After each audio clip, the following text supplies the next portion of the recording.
and we're watching it. So if you have some questions, we'll be able to see the questions come up on our second laptop up there.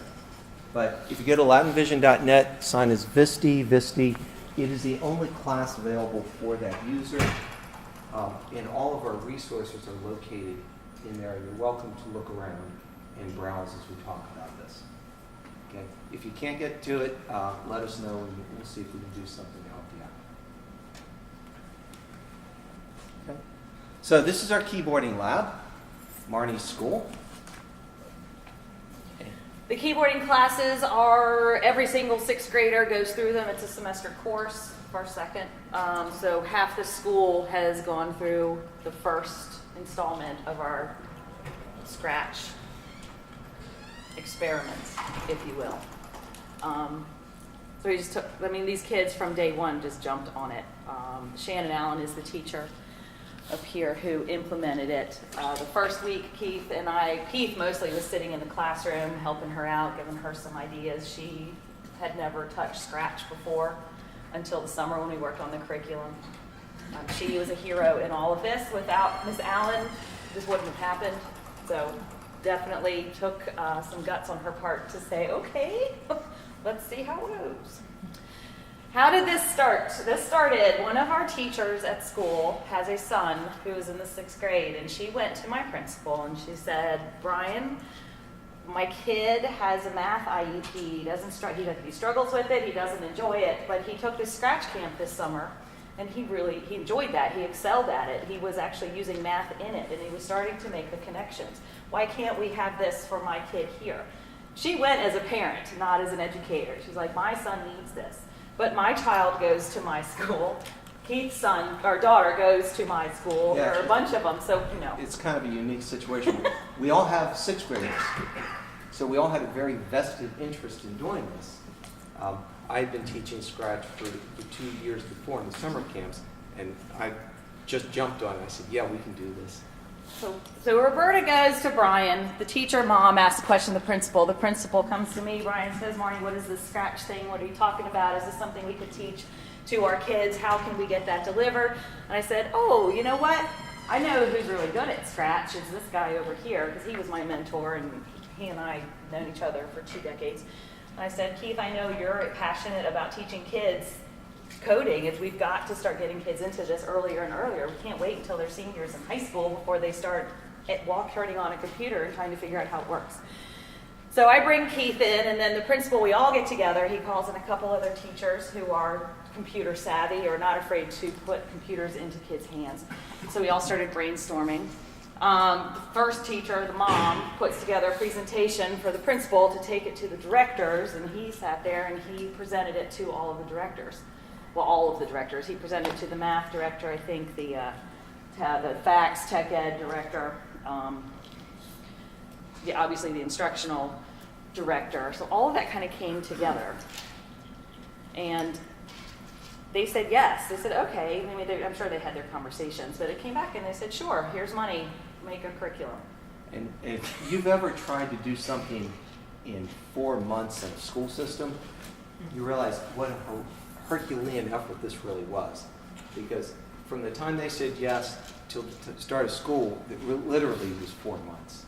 Yeah, I think Roberta went to him in April or March or April and said, "Can we do this?" And then boom, here we are, not even a year later, and we're doing it.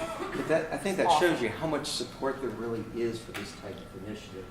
And if you're trying to get something started like this in your school, this worked really, really well how we set it up. Is anybody able to get into Loudoun Vision? Okay, so you're, okay. I don't care about you, Roby. So that's the Loudoun contingency, and they are to be ignored.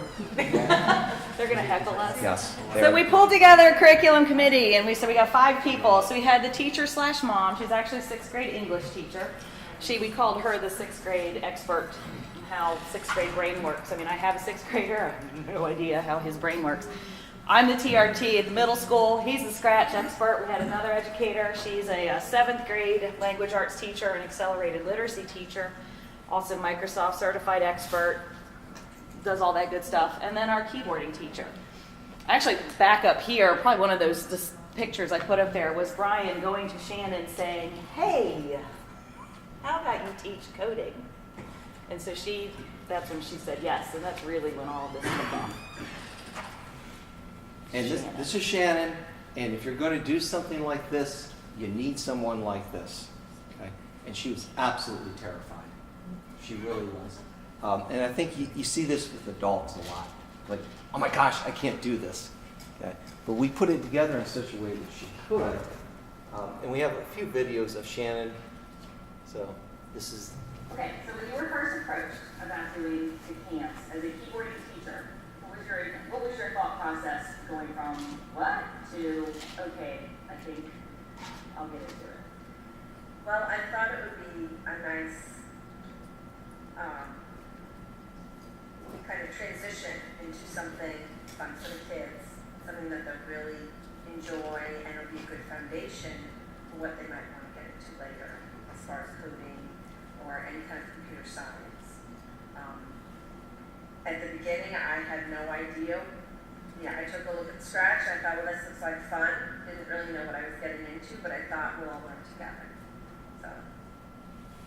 Okay, so you got to find someone like this who's willing to give it a shot.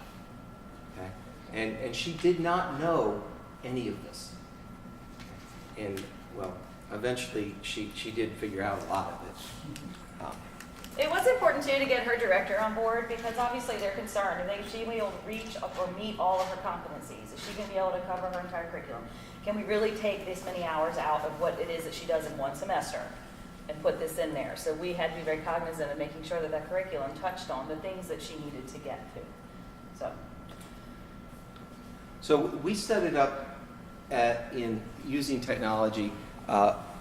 We use Vision, which is our course delivery system for Loudoun, and it's a Moodle-based type system.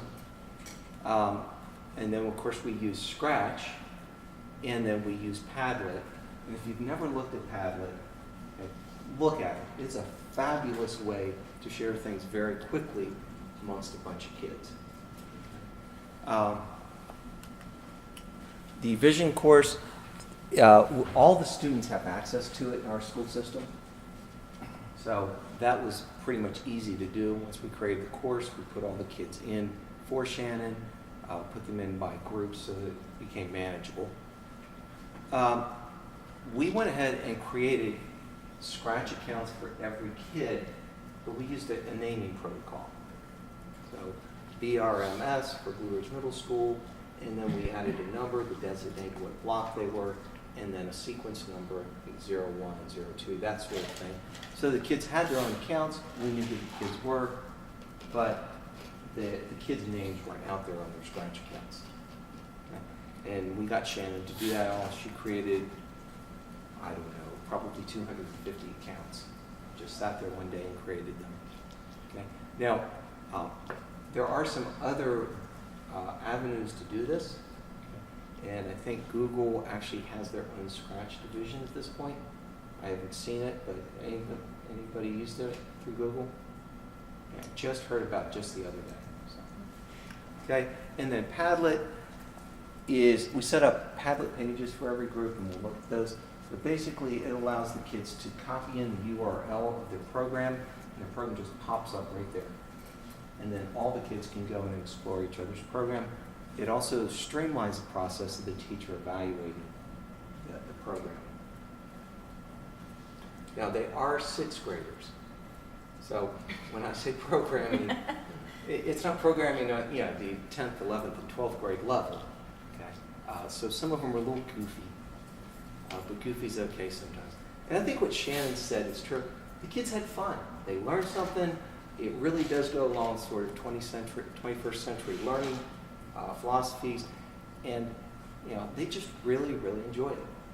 Is Padlet a mobile app? I don't know if it has a mobile app or not. I think it might, actually, but I'm not positive. I just don't know. I don't like cell phones. I am a laptop guy. Okay. One thing that we wanted to do, because we are going to be teaching every single 6th grader in the building, regardless of background, regardless of their IEP levels or their abilities or exposure to coding to begin with, we wanted to level it so the kids could be put themselves in a place where they're comfortable. We don't want them to be relaxed, but at the same time we want them to challenge themselves. So we called them Scratcher, Coder, and Programmer. The Scratcher is a basic level.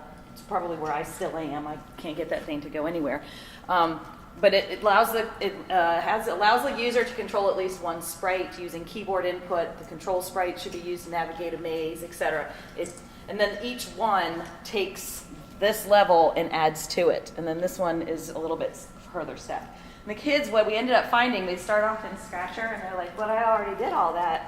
Can I go up to Coder?" Of course you can. And some of it started at Coder. Can I go to Programmer? So they'd start working on a program, get excited about it, and then suddenly start going ahead. And then they thought, I could actually turn in the programmer level code. Yeah, and one of the nice things about the Padlet environment is once the URL is put in there, so let's say they create a Scratcher program, and then of course it automatically updates. So you can go to Padlet and just watch the progression as they go through it. So it was real easy to sort of follow that. Okay.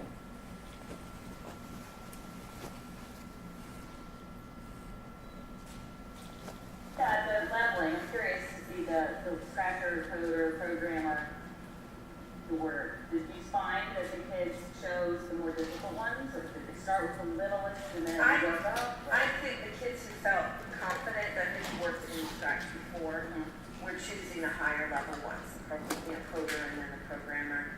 A lot of the kids have just kind of stuck to the Scratch, because I don't think, and then some are saying, well, they started out as Scratch, can I change it to Coder and change it? And I'm like, oh, absolutely. So I think some kids are stretching themselves, some are staying safe because they don't feel real comfortable quite yet, and some are like masters. And guys, as you're watching Shannon, keep in mind, this is a lady who was in tears about this the first day. I mean, literally, we're walking in, and she was crying because she was so stressed about this. And by the end, she kind of got it. So we set each of the modules up. There's 5 modules. We figured a module would take 2 days. Okay. So in each module, we had programming resources, which are examples for the kids. We went ahead and we created individual programs that were used to highlight a specific concept. And then we used what does it do? And if you grabbed a handout when you came in, that's an example of what does it do. Okay. Basically, it's code on paper. Okay. And the kids, before they use it, have to go in, or before they start programming, they have to go in and predict what that code is going to do.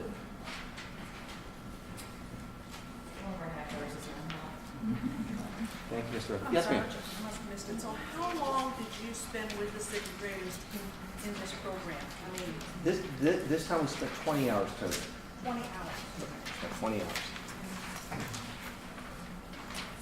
And really, the goal here is to get kids so interested in this that they really do want to do it. Apparently, I am clicker challenged. Okay. And then we had challenge activities, which were programs that are broken. We went in, we created programs, we broke them, so they didn't work, and then the kids had to go through a process of remixing them and fixing them. And then we had the final programming activity, which are those leveled challenges that they were just talking about. Thank you, Mr. Rhodes.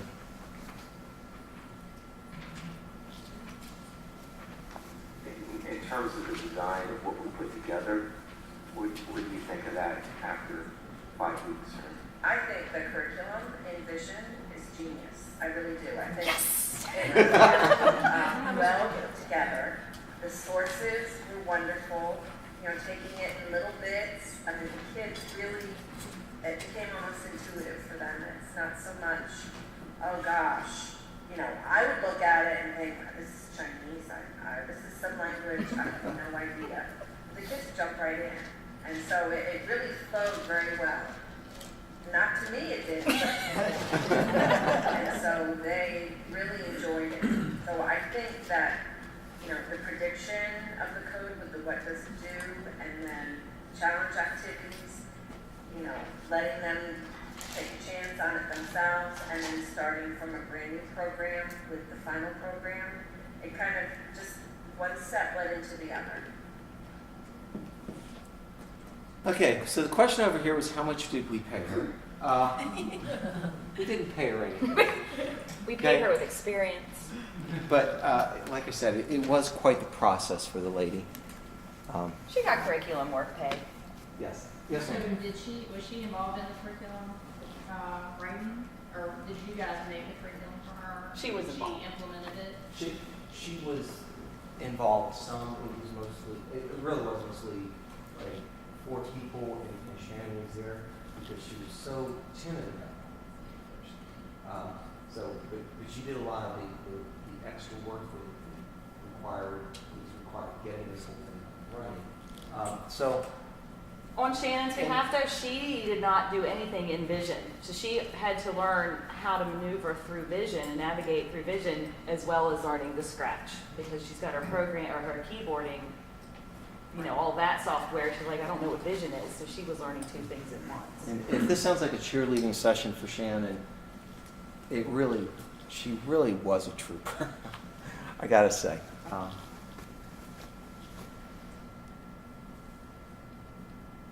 Okay, so again, this is a Scratch interface if you've never seen it. Okay, over here is the stage where all the action occurs. These are the sprites. You know, they're little characters that can be made to move interactively around the screen. This is where all the coding is stored. Okay, and it's a drag and drop environment. You just simply click on something, drag it over, and it becomes part of the active code. And this actually, when I took the snapshot, the code is running. You see it's sort of highlighted in yellow. Yes, ma'am. Did you all do this just fresh, or did you do our code first? Because our code course is very similar, drag and drop. Did they do that first, or did they go right into this first? So that's what you did. Okay. Went straight into this. I mean, the learning curve for the kids is incredibly small. You know, I mean, they're just jumping in there and they're dragging stuff over and it doesn't work, but they love it. They really do. And we, you know, like I said, we created a lot of resources. This is LCPS Day 3, Program 1, Keyboard Input. So this is one.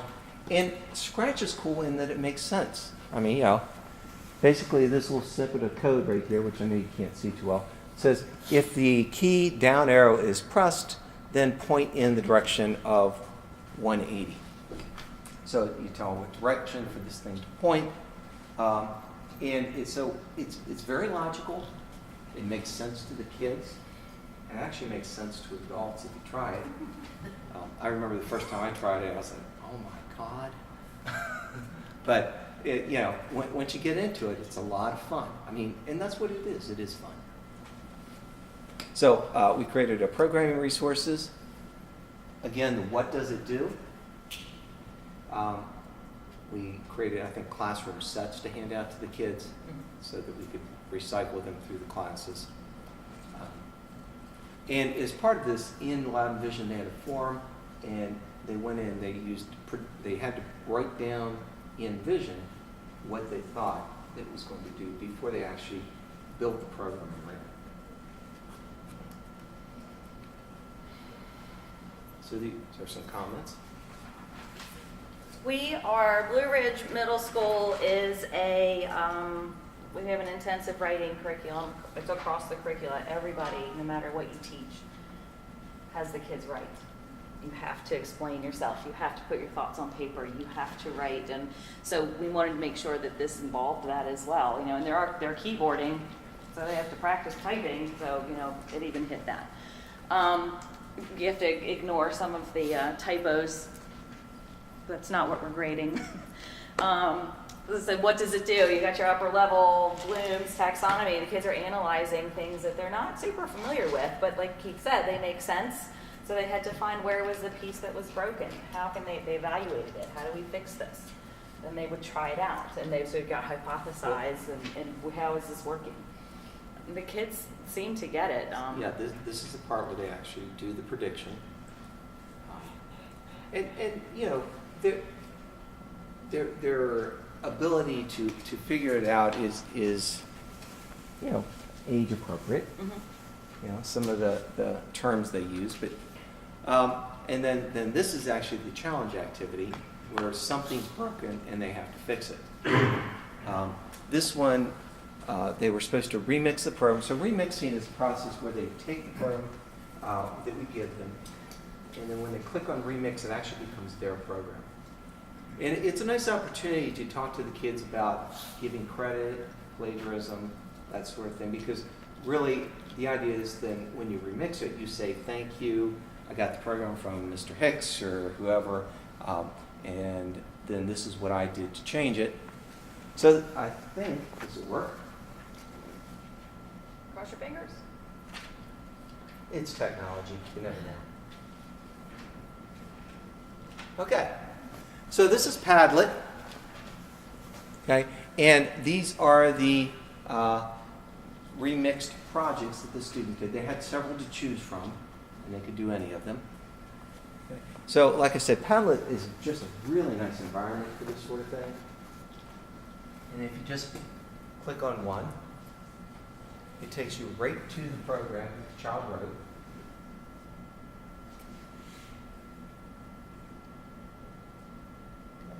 And you can see inside, see what the program was if you're grading the program. Okay, you can run the program.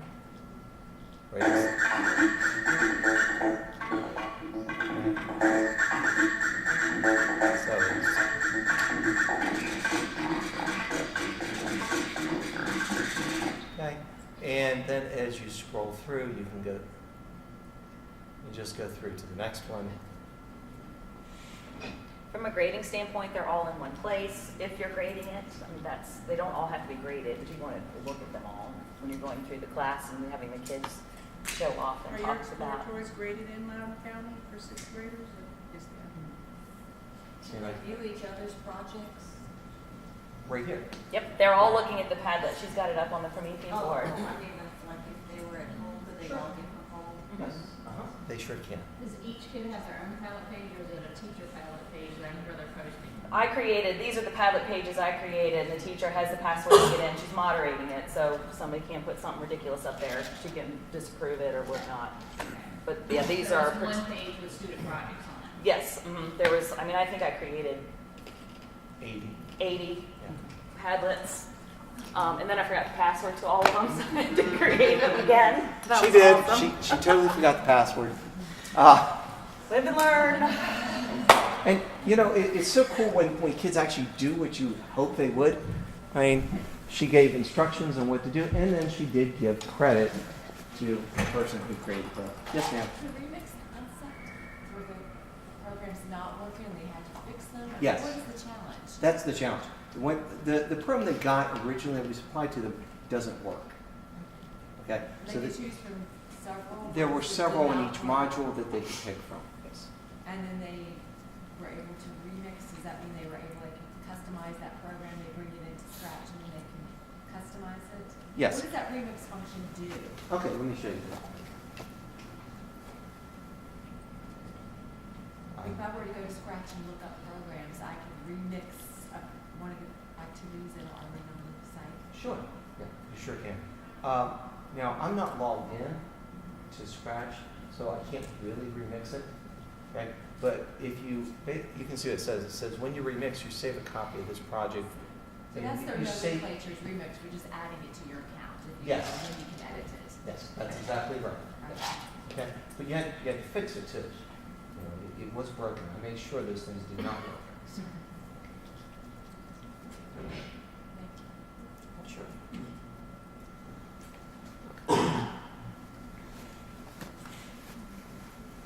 Okay, and the final programming activities. This is where the student would come in and they're given a task, and here are your levels, scratcher, coder, programmer, so they can decide where to start. They can read them all ahead of time, like, oh, I already did half of that, so I'm going to start down here, or I'm going to start up here and maybe work up to that. So it's almost it's a rubric. This is what you're expected to do. Pick the level you're most comfortable with, or which one is going to challenge you. And we do have some student examples here. So when you were breaking the stuff, you were just deleting some of the code out of it, and they had to figure out what code you deleted to fix it? I'm pretty sneaky. I mean, I did all sorts of things, but that's it. Yeah. You go in, you write a program that works, and then you start hacking away at make sure it doesn't work. But I wasn't trying to make it so hard that you couldn't do it either. We had the kids put their up here. We asked that they put their name because after a while we're like, who is BRMS 071483? And you got to look at the list. So we said, put your name up here and then tell us what level you decided to work on. And then sometimes kids would say, can you take that off? I'm going to put another one up of a different level. And they could. So we just erase it and they put up another program. And there may be programs here that haven't been approved yet. So since we're not actually logged in, we wouldn't see them. It was only after the teacher approved them we see them. But these are actual programs that the kids write, and these they had to write from the get-go. They didn't get any, we didn't supply any code for this part. So that was the final part, was create an entire program using, just writing the code entirely yourself. And of course you run into problems. Like in Scratch, you have to share the program to see it. And this child did not share the program. That's why you get sort of a generic little Scratch cat there. But, don't let us make it sound like everything worked. It didn't. There were things that didn't work as well as they might have.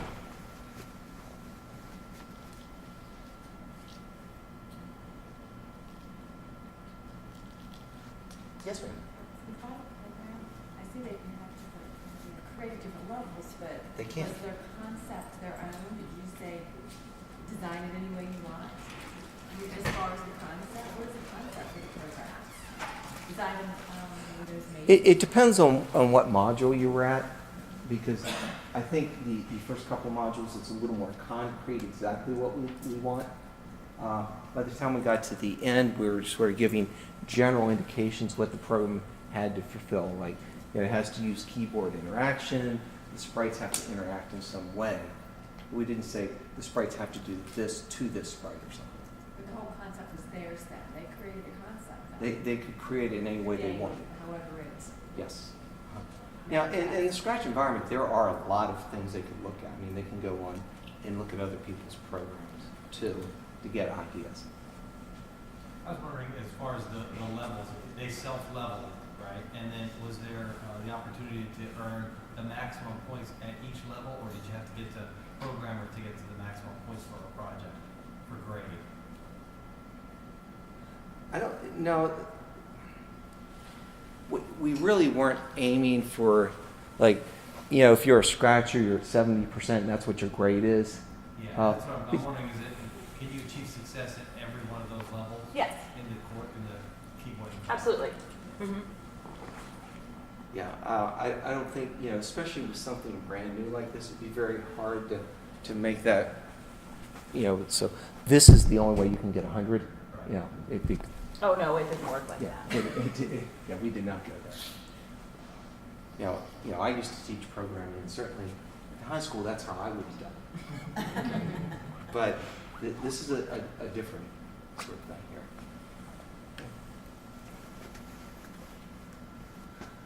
Okay. And this whole thing impacted Shannon a lot, too. Did you see any change, or did you notice any change in the relationships between your students and you? Because the teacher knows all the answers, and now suddenly you didn't. Did that change the way they reacted to you or interacted with you? I was afraid that then I would not, get the respect or they wouldn't pay attention to me when I was trying to, conduct the class and so forth. I didn't notice anything like that, but they were all more forthcoming with help. Oh, I can help her with that. Or, you know, another way to do this is this. Or, you know, that's what this is for or something. So they were realizing that I wasn't the expert, but they were willing to help me too. So, you know, as far as like in the keyboarding and things like that, they still are kind of waiting for me because that's very cut and dry. So I'm kind of helping them with the MLA reports, and we really haven't gotten into other things. But I'm still kind of teaching the same way I have with that, but then all of a sudden the whole feeling in the room changes, at least for me, once we start picking up. Okay, and for the first time we put this together, This was my favorite part of the whole thing, was watching, you hear, we're all educators, and we hear the sage on the stage versus, now I forgot the second half of it. The guide on the side, thank you. And I watched Shannon go from that to this and be happy with it. And to watch that transformation it does, it still gives me goosebumps. That was cool to see, because that's what we want our teachers to be able to do.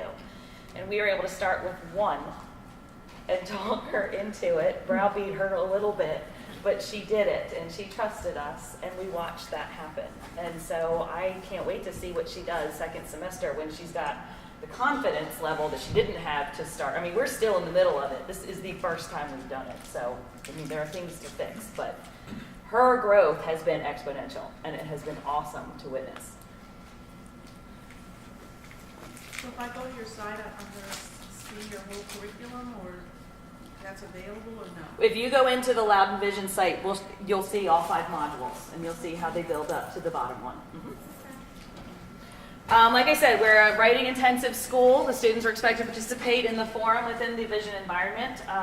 At the top of every one, it says My Programming Journal, and that part of their grade in that is to make sure that they post something about each module. What did they learn? What did they struggle with? What did they like? What did they not like? How did they think through it? How did they get help? Etc. Really just put down on paper, or not paper, you know, put down in there what was going on. They're asked to analyze and predict. So I talked about the journal, growth and reflect on how their processes are changing. And some of the quotes of the kids, because Keith and I have access to the kids' journals, and to go in and read them, they're hilarious. And some of them are just like, oh, that's adorable. They're so cute, and they work really hard. It was neat to see. Oh, there we go. Some of them are very wordy. Yeah. Where was that one he wanted to? I enjoy Scratch because it's really easy to help people with problems that they've been having with the project, and it's easy to get help with your projects. Overall, I like Scratch, and I have a lot of really good laughs about the funny mistakes my friends and I have made. So we've created an environment where, I was a Spanish teacher, you had to create an environment where it was okay to make a mistake, because if you don't speak, you're never going to learn it. We made an environment where it was okay to make mistakes, and they could laugh at it and learn from it, and they're learning from their friends' mistakes. That's awesome. Did you guys have something to go by to start your curriculum? Like, where did you grab your material? Our brilliance. Is there such a thing, or you just make all this stuff up? Because I have a teacher who would probably do it, but she doesn't want to start from scratch. We have Scratch camps within the county, and Keith was probably a forerunner on a lot of that. So when I invited him, it was because I needed him. So your Scratch camps in the summer were like 4 weeks for how many hours? I mean, you said there were 4 weeks? No, the Scratch camps were 1 week. Oh, Yeah, and they were 4 or 5 hours a day. okay. And I mean, you know, if you haven't used this, even the Scratch camps, 4 or 5 hours a day, we had kids, the parents were showing up to pick them up, going, no, wait, I still have to do this. You can't. And I think that's shown here too. So, I mean, this child said, I love the creativity of the challenge activities and couldn't wait to do another one. My final project in Module 3 was my absolute favorite one. When we did it in class, I had no idea of what to do. And that, I mean, we did not tell them what they had to do sometimes. So when I got home, I went to the computer and continued my final project. I had a hard time grading it or figuring out how to make it return to the starting spot when it hit the wall. I got it to the wall and returned to the starting spot. I was very proud of myself and actually started dancing Okay? Now, when was the last time a kid went home and danced after he got his homework done? 'Cause And he was after so they happy. struggled with it and went home to work on it some more and kept working at it until they got it. I didn't do that with my math problems on a worksheet. I curled up in the ball in the corner and said, Daddy. They're figuring this out on their own, and they're motivated to do it. And you know, if you want to take this and you want to look at aspects of science and math and engineering, it's all here. It really is. I built some programs that things moved up and down in a graduated cylinder based on the temperature, which is density related. Now, those kids probably aren't at that level, but I mean, certainly you can do some very interesting things with Scratch. We didn't, I don't think we watched this video here.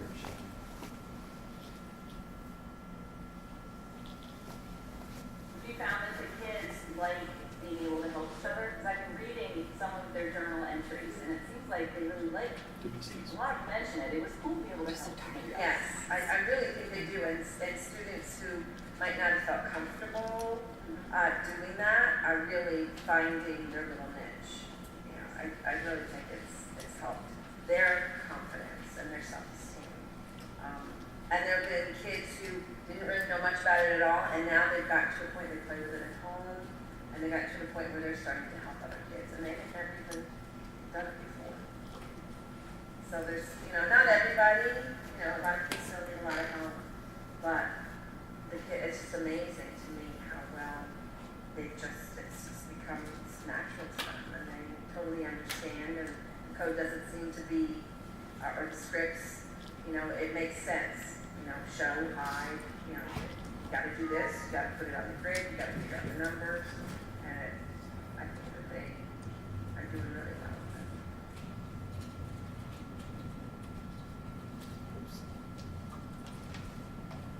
it. So, and you know, if you want, we can go back and show you some of the final projects. They are finishing them up right now in Module 5. But we do have some additional things that, you know, we're thinking about in terms of this. And of course, Shannon is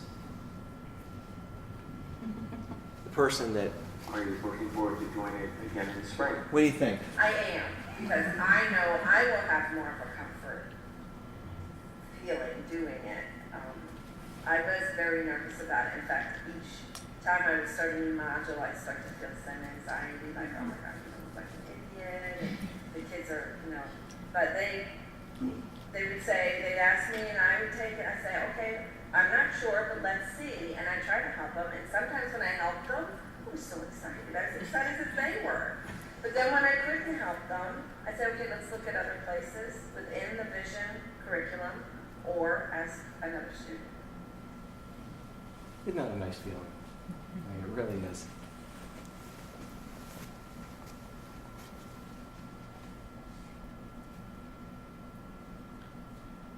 Some of the things about the management we did.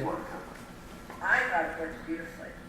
Now, the only thing is I have to work on managing it and coming up with a better way of deciding how assessments, how they count, and things like that. I think that's still something that has to be worked on. And, you know, there's some tweaks we can make for the spring, but I think there's not a whole lot we have to change as far as the curriculum goes. Do you believe that this is something that other keyboarding teachers in sixth grade keyboarding teachers across the county would be willing, with your encouragement, to pick up, and something that you think is worth spreading out? Oh, absolutely, it's worth spreading out. I think that we need to streamline it and make it as easy as possible. So that's where we have to make some changes. Easy for the teachers. Easy for the teachers, because right now the way it's set up, I have to grade 1,600 programs. Okay, fair enough. Because we have 2 programs per module. There's 5 modules, so that's 10 programs per child, and I have 160 students, so that's 1,600. So that doesn't mean I have to grade them all. That's just where it stands now. I haven't done a lot. I've looked at them and I've approved them, but I haven't done the grading. Okay. It's a live and learn, but we have to figure out how to manage that. Yeah, so if we went to the keyboard teacher to say, well, by the way, 1,600 program, I think that would definitely be difficult. Okay. And also the vision, after the what does it do, the vision forum, I think that's kind of unmanageable also. Okay. So possibly it would be better off like a discussion between students, like children partners, doing the predictions instead of writing it down. Now, journal entries, I think that's good because that will still be using their critical writing skills and typing skills, and then have something at the end to kind of show their growth. So I think that's still good, but it's some other things. That's what we need. So, yeah, we made a few mistakes, and, you know, good intentions sometimes do that. So we created an environment where she has too much to do, and we know we've got throttled back on that for the spring semester. But we're listening to her. Yes, ma'am? Do you know if Scratch is part of Puffin Academy? Puffin, I don't know if you know. I don't Puffin is or know. not. Puffin is like a web browser that'll run Flash. So I noticed that when I was looking through here, this is a Flash-based Right, program. yes. So it doesn't work on our iPads, and we have No, it one doesn't. iPad. It does not work on iPads. So I'm thinking though, if Scratch is part of Puffin Academy, which is a program that will allow Flash to run on Mhm. iPads for free for education. Right. I just didn't know if you knew. I don't know. Does anybody else in the room know? Yeah.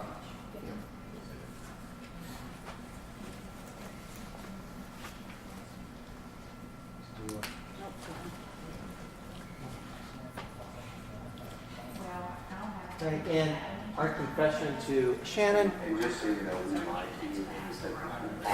because we did lie to her. You did an incredible job. They did an awesome job. Thank you. I still, every time, like a kid opens up module 5, I'm like, because I really, that's a hard one. That's really hard. The mad libs and the hangman and the math, the cat and the math, and I think that's it. Okay, and, you know, I own a 12-year-old. I know that they like those things, the Mad Libs and that sort of thing, so got friends and do the Mad Lib. And you can program in Scratch, you can actually create things that do this. And they're great fun. So I know Cat and the that, math, there's the sample that you did that's very similar to what we're asking them to do in the final program. But the math, and the kids are doing great. Like some of the things, like the one with the maze, there was no place in any of the program resources that we said, well, this, you know, where there was a maze and you do this. But in the activity, the final program, it said, make this a maze and have them react to the colors of the walls, and they just went for it. They're drawing mazes, and they're having a great time. I'd be like, yeah, Scratch has a graphic editor in it, so you can create your own backgrounds and your own sprites and that sort of thing. Okay, and so these are all the people that contributed in so many ways. And so now our goal here is to come up with a elective for next year.